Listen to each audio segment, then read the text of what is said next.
Today, you get to join me as we handle the morning barn duties. But it's a unique time for the herd, so some changes are going to have to be made.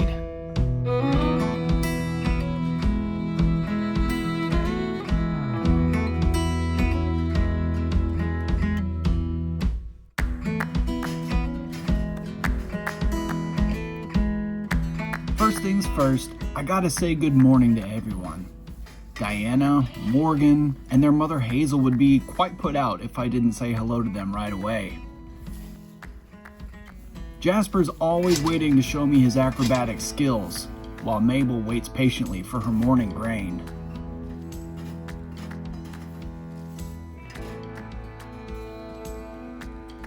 Jubilee knows that she's first in line, so she's not very pushy when she first sees me. And of course, Snowy, the head of security, is always ready for her head pats. The barn cats are starving after a long night of patrol. There's advisors Genki and Grumpelstiltskin, with nothing unusual to report. On the other side of the barn, the Weathers, Popeye and Clyde are stretching their legs before Ellie demands my attention. Everyone looks good and is accounted for, so it's time to get everyone's breakfast ready. The cats and dogs obviously get different food than the goats, but even the does, the kids, and the Weathers, they all get different grain as well. The general thought that goats will eat anything couldn't be further from the truth. In fact, paying attention to their nutrition could mean the difference between a healthy goat one day and a deathly ill one the next. I have to stay on top of the needs of each animal based on their age and other factors that can change every day. Medication, supplements, it may seem like a lot to remember, but I've only got 12 animals in my care attached to this barn, so it's not too crazy and becomes a routine, which the animals definitely appreciate and seem to count on.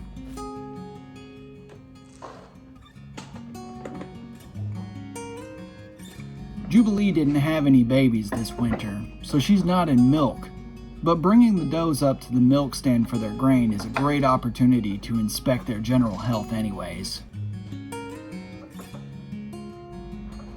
What I'm doing with her eyes here is called checking her pharmacia, which is basically examining the color of their mucous membranes for anemia.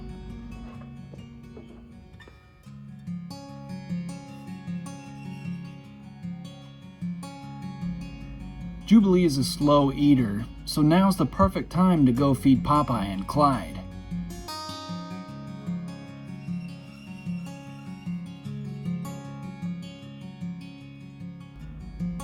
I have to feed them separate from Ellie because she's a glutton and she'll seize any opportunity to eat the goat grain.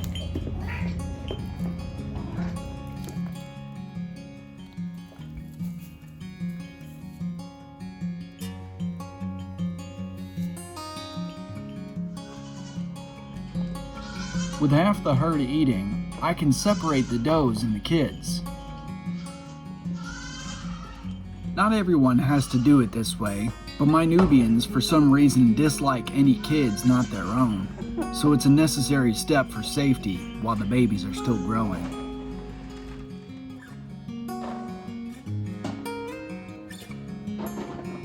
Hazel gets fed next, and she's the most ornery of the bunch. I think it's just fun for her to try to change the routine in small ways here and there. She's very sweet, but I can't turn my back on her in the barn if she's not secured.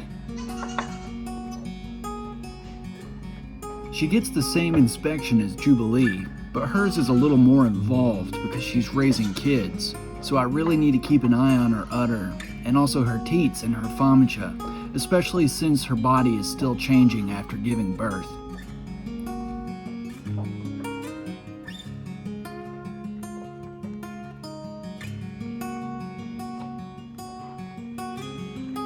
Any spare opportunity with the animals occupied is spent checking on things like everyone's water buckets and maintaining the stalls if their bedding is heavily soiled. The goats are trained to get an animal cracker after they've spent time on the milk stand, In fact, the does will outright refuse to get down if you don't give them their animal cracker.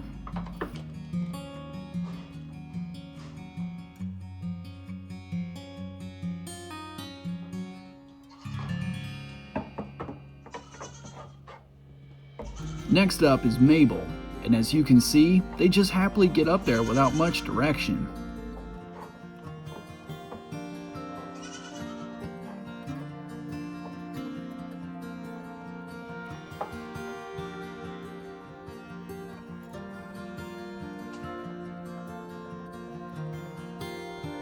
She gets the same inspection as the others, and she's looking healthy all around today.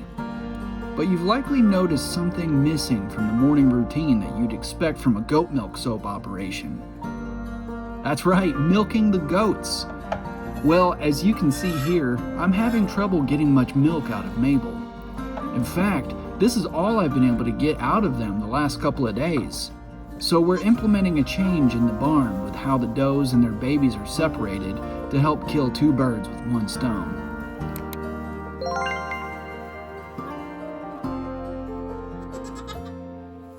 So as you've seen with the cage that we separated Jasper in from the doelings, why did we do that? Well, the reason is simple. You see, Jasper, even though he's in between 5 and 6 weeks old, not only is he exhibiting behavior like he's trying to mount and mate and that, the real danger has come once he started extending. And so basically you put 2 and 2 together, what's going on. So to avoid unwanted pregnancies, and also because I'm having a little bit of lack of milk production with the does being, or dam raising the buckling and doelings, I'm trying to increase milk production because this is a soap company and I need the goat milk.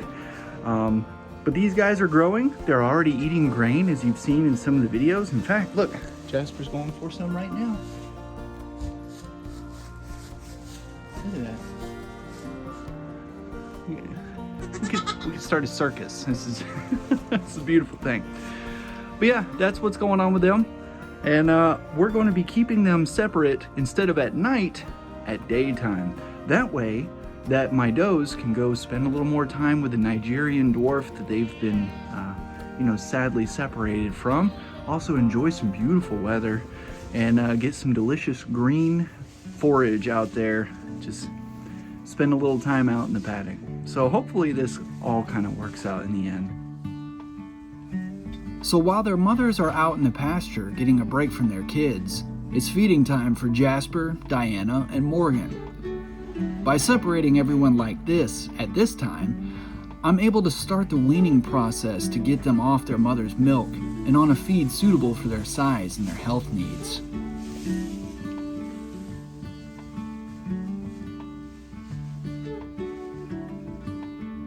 The babies live off their mother's milk in the beginning, but after a while, introducing grain and hay is what helps them develop their rumen, which is one of the 4 parts in a ruminant's 4-chambered stomach. The cage allows the 3 of them to socialize safely as well, so Jasper won't be mounting the doelings, and they can all still interact without any dangerous activity. My wife Eden said that we basically crate trained Jasper, which is funny considering that as he grows into a full-sized intact buck, I expect he's going to be the biggest handful of them all. It's going to be an adventure for sure. I try to take a little time each day to interact with the babies as well. These little ones are so full of life and love. If I'm ever having a bad day or the business is struggling for some reason, these animals remind me of what it's all about. Having them in my care is such a blessing. Later in the day, I come back to do a very similar routine just in the afternoon to discover that our plan has worked. You can see that Hazel is full of milk after the separation. I got to work milking both the Nubians, and I couldn't be happier with the end result. Come take a look at this. So obviously everything has worked out. We were having issues with a lack of milk, and now this whole bucket is full. And no, it's not from this one because she didn't kid this year. But The separation of Jasper and the other doelings as well during the day, letting them forage, giving them an increase of grain. Everything's just working out well. This is literally 10 times more milk than I was getting 2 days ago from this. So everybody's getting everything that they need, including me. And I'm happy about all of that.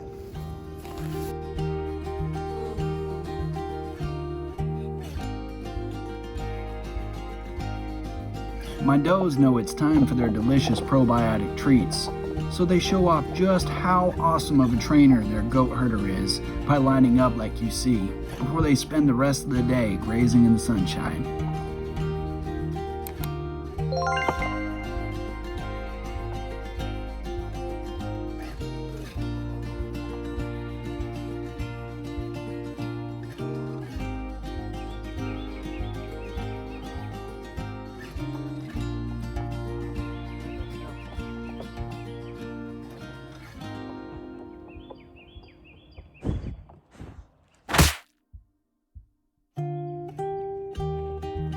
And in case you were worried about the kids now that I'm thieving their milk supply, well, as you can see here, I leave just a little bit so that they can fill up before spending the evening munching hay with their mothers.